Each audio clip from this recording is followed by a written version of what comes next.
रहेंगे, क्योंकि ये जो साफ़ी बरादरी होती है, मीडिया का जो रोल होता है, जमहूरियत में चौथा सैतून होता है ये। लिहाजा आपका फ़र्ज़ भी बनता है, मेरे नबी पाक ने फरमाया कुल्लुकुम राइन व कुल्लुकुम मसरून अन रईतिही, हर एक ज़िम्मेदार से पूछा जाएगा। लिहाजा जो साफ़ी होता है, साफ़ी आज़ाद होता है, साफ़ी को हर एक बात वक़्त के हुक्मरानों तक पहुँचाने की कोशिश करनी चाहिए, लेकिन आप इंशाल्लाह पहुँचाते रहें और पहुँचाते रहेंगे। रहा सवाल जीत के बारे में, जो हाल ही में इलेक्शन यहाँ पे मुनक़द हुआ, पार्लियामेंट इलेक्शन, सबसे पहले मैं नॉर्थ कश्मीर के लोगों का तहे दिल से शुक्रिया करता हूँ, यूथ का भी शुक्रिया करता हूँ, माँ बहनों का भी शुक्रिया करता हूँ, बुज़ुर्गों का भी शुक्रिया करता हूँ, जिस तरह वो घरों से निकले 20 मई को तो इंजीनियर रशीद साहब के हक़ में वोट दिया। ये जमहूरियत की जीत है, ये डेवलपमेंट की जीत है, ये डेमोक्रेसी की जीत है, ये मुल्क हिंदुस्तान की जीत है। क्योंकि आपको मालूम होना चाहिए सबसे ज़्यादा अगर वोट वो इस बार पाल हुई है। इसका कारण क्या है? आज तमाम जवान घरों से निकले हैं, वो आज मेन सिटी में आए हैं। ये हिंदुस्तान को सोचना चाहिए कि आज तमाम जवान जिनको ये पत्थरबाज कहा करते थे, आज यही पत्थरबाज निकले अपने घरों से मेन सिटी में आए हैं। लिहाजा हिंदुस्तान ने भी इसका खैर मकदम किया, अवामी इत्तेहाद पार्टी भी इसका खैर मकदम करते हैं, और इंशाल्लाह ये जोश वलवला आगे भी रहेंगे।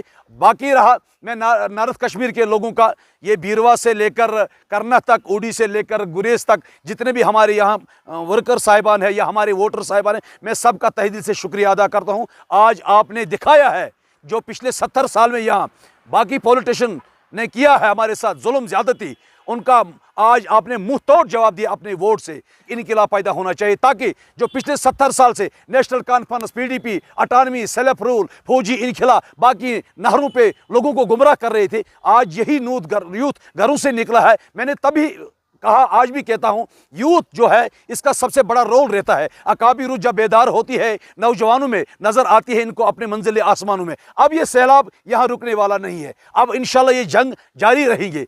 हाल ही में मैंने सुना था इलेक्शन कमीशन ऑफ इंडिया का, वो कह रहे थे कि शायद सितंबर से पहले हम यहाँ असम्बली इंतखाबात मुनक़द कराने जा रहे हैं। लिहाजा ये आवाज़ अगर आज निकली थी करना से बीरवा तक, और इंशाल्लाह उस दिन ये आवाज़ निकलेंगे करना से लेकर लखनपुर तक, तमाम जितने भी पॉलिटिकल लीडर है, जिनमें खासकर 2 खानदानी राज, एक तो PDP है, दूसरा नेशनल कॉन्फ्रेंस, जिन्होंने खानदानी राज कायम किया है। अब ये लोग, ये बच्चे खानदानी राज नहीं चाहते हैं, अब ये नया कुछ चाहते हैं ताकि अपने मुस्तकबिल के बारे में ये सोचते हैं कि हमारा मुस्तकबिल में क्या होगा। लिहाजा इंशाल्लाह अवामी इत्तेहाद पार्टी वाहिद पार्टी होगी जो इनके मुस्तकबिल के बारे में सोचेगा। इंशाल्लाह मुतमईन रहे। मैं कहना चाहता हूँ आपसे, इंजीनियर रशीद साहब बाइज्जत उस जेल से वापस आएंगे अपने अवाम के दरमियान, और उसके बाद इंजीनियर रशीद साहब का सबसे पहला जो काम रहेगा पार्लियामेंट में हाउस उठाने के बाद वो होगा को जितने भी कश्मीरी लोग हमारे हैं उनके रिहाई के लिए वो नरेंद्र मोदी साहब को मजबूर करेंगे, उनको एक बार और मौका दीजिए ताकि वो भी इस मेन सिटी में शमूलियत इख्तियार करे, क्योंकि या पहले होगा, मैं मुतमईन हूं,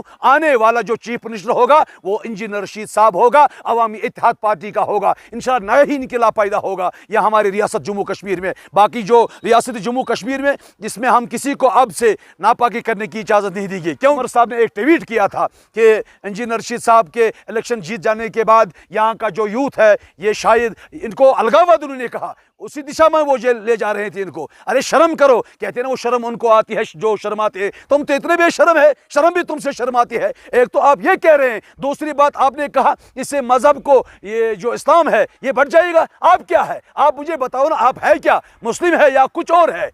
वाजिया करो ना, लोग आपसे जानना चाहते हैं। आप बताओ, जो मुसलमान ये कहेगा कि मुझे जो मुसलमान ये कहेगा यहाँ इस्लाम बढ़ जाएगा, अरे नादान, आप है क्या? जरा इन लोगों से माफी मांगनी चाहिए आप लोगों को। आप बताओ, आप है क्या? आप बताओ ना।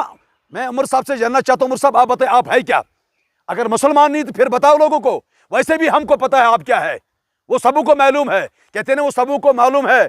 सच क्या है? जानकर सब बने अनजाने, जिनके हाथों पर खूनी नाहक है, कब सजा पाएंगे खुदा जाने। लेकिन अब वक्त आ गया, इंशाल्लाह लोग इनको जवाब देंगे। बाकी मैं उस बयान को कड़ी शब्दों में मजम्मत करता हूं। आपके माध्यम से मैं उसको भी कहना चाहता हूं, अवाम से माफ़ी मांगे, लोगों से माफ़ी मांगे। आपने तमाम लोगों के दिलों को ठेस पहुँचाई है, मजहब पर ठेस पहुँचाई है, इस्लाम पर ठेस पहुँचाई है। ये शोभा नहीं देता है आपको, क्योंकि आप वजीर आला भी रह चुके हैं, आप वजीर खारजा भी रह चुके हैं, आप 1-2 मरतबा पार्लियामेंट में मेंबर भी रह चुके हैं। ये आपकी 3 पीढ़ियों ने यहाँ पे राज किया है, लेकिन अब ये राज हम मंजूर नहीं करने वाले हैं। यहाँ का लोग आपको नकार रहे हैं। इंशाल्लाह सितंबर से पहले पहले आपकी छुट्टी होगी। ये तूफान अब रुकने वाला नहीं, ये शुरू होगा यहाँ से, क्या कहते हैं उसको, करना से, अब ये लखनपुर तक जाएगा। लेकिन आपको कोई यहाँ नहीं बनता आपके बाद, क्योंकि आप घटिया सियासत कर रहे। आप ही ने पोटू लाया यहाँ पे, आप ही ने अफसफा दिया यहाँ पे लोगों को, आप ही ने सब कुछ करवाया यहाँ पे। आज कीचड़ उठाने की कोशिश कर रहे हैं हम लोगों पर।